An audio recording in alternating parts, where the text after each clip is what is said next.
Faith is all about believing. You don't know how it will happen, but you know it will. Guys, kalian tahu tidak cerita di Alkitab mengenai seorang panglima yang disuruh menyelam sebanyak 10 kali? 10 kali? Gak kebanyakan kamu hitungnya ya? Setahu aku 7 kali. Oh ya? Oh iya, benar. Maksud aku 7 kali. Pada tahu nggak? Emangnya kenapa sih? Cerita itu kan cerita kita waktu masih anak-anak dulu. Iya nih, aku disuruh sama guru agamaku untuk bercerita mengenai panglima itu. Tapi aku ada lupa gitu deh. Bantuin aku dong, guys. Ya udah, kamu ceritain apa saja yang kamu tahu. Nanti kita bantuin deh. Ayo dimulai. Oke, jadi ceritanya dimulai sewaktu seorang gadis kecil ditawan oleh bangsa Syria. Dan gadis kecil ini dibawa untuk menjadi pelayan istri panglima Syria. Oh, siapa nama gadis kecil itu? Aduh, aku juga penasaran sama namanya, karena di Alkitab tidak disebutkan. Ya, padahal pengen banget tahu nama cewek itu. Seperti kata pepatah, yang tak kenal kan jadi gak sayang. Sudah, sebut saja dia mawar. Kalian ngapain mikirin soal itu? Lanjutin ceritanya. Suatu hari, dia memperhatikan istri panglima yang terlihat sangat sedih. Dia pun bertanya, dan istri panglima ini pun menceritakan kesedihannya mengenai suaminya yang sedang sakit kusta. Apa? Kusta? Makanan macam apa itu? Hello, makanan. Kamu pikir kita sedang ngobrolin TV show MasterChef? Ini soal penyakit tahu.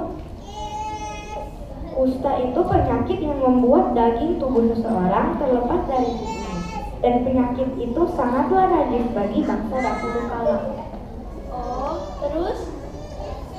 Karena gadis kecil ini mengetahui seorang nabi di Samaria yang disembuhkan segala penyakit, dia pun tidak segan-segan menceritakan mengenai nabi itu. Nabi Elisa, namanya Nabi Elisa. lah, aku nggak bilang apa-apa kok. Aku tahu kamu pasti mau bertanya soal nama nabi itu. Lanjut. Tumben kamu tahu. Hahaha. Oke. Jadi istri panglima ini menceritakan mengenai Nabi Elisa itu kepada suaminya. Karena panglima ini percaya kepada kata-kata gadis kecil ini, dia pun pergi membawa pengawal-pengawal untuk menemui Nabi Elisa. Selanjutnya apa yang terjadi ya? Nih aku bantu. Setelah sampai di Samaria, Nabi Elisa menyuruh panglima ini untuk menyeberangi Sungai Yordan sebanyak 7 kali. Tapi dia menolak dengan keras. Dan kagak Pak, ini mau disembuhin pakai acara tolak-menolak. Dia mau sembuh gak sih? Memang kenapa dia menolak dengan keras? Konon katanya Sungai Yordan adalah sungai terkotor di daerah itu, mirip-mirip Sungai Ciliwung di Jakarta dulu gitu. Makanya dia menolak keras. Panglima ini berkata, kenapa tidak di sungai di daerahnya saja? Lebih bagus dan lebih bersih. Kenapa harus jauh ke Samaria untuk menyelam? Tapi itu adalah permintaan dari Nabi Elisa jika dia ingin sembuh. Jadi dia mau nggak ya? Kalau aku sih kayaknya nggak mau.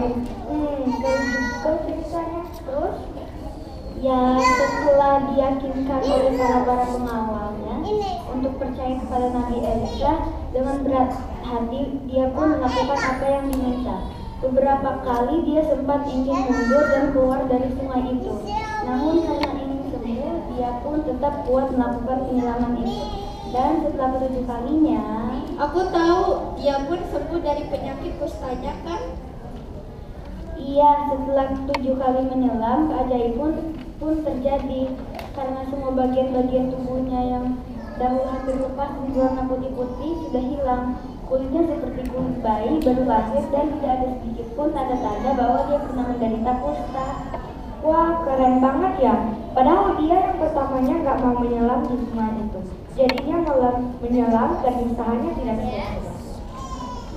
Kalau aku pikir-pikir, itu semua karena imannya, karena kepercayaannya bahwa ada Allah di negeri itu. Dia pun mengikuti apa yang diberitakan Nabi Tuhan itu kepadanya. Setelah sampai di tempatnya, akhirnya panglima itu meminta gadis kecil yang bekerja di rumahnya untuk mengajar mengenai Allah bangsa Israel, dan gadis ini pun menjadi berkat di rumah panglima ini. Wah, terima kasih ya teman-teman, karena sudah mau membantu aku mengingat kembali mengenai cerita yang bagus ini. Aku jadi ingat kata-kata dari Bapak John Dillon. Dia bilang, "Faith doesn't make sense, that's why it makes miracles." Karena kepercayaan dan imannya panglima ini, dia jadi bisa menyaksikan keajaiban yang nyata di dirinya sendiri.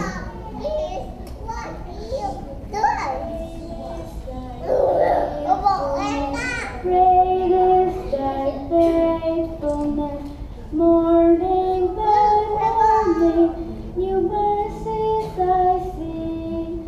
All I have needed, thy hand hath provided. Great is thy faithfulness, Lord, unto me. Hey, sebelum kita mengakhiri cerita kita, aku punya pertanyaan untuk teman-teman semua yang mendengarkan kami. Ada yang tahu siapa nama panglima Syria yang disebutkan Nabi Elisa?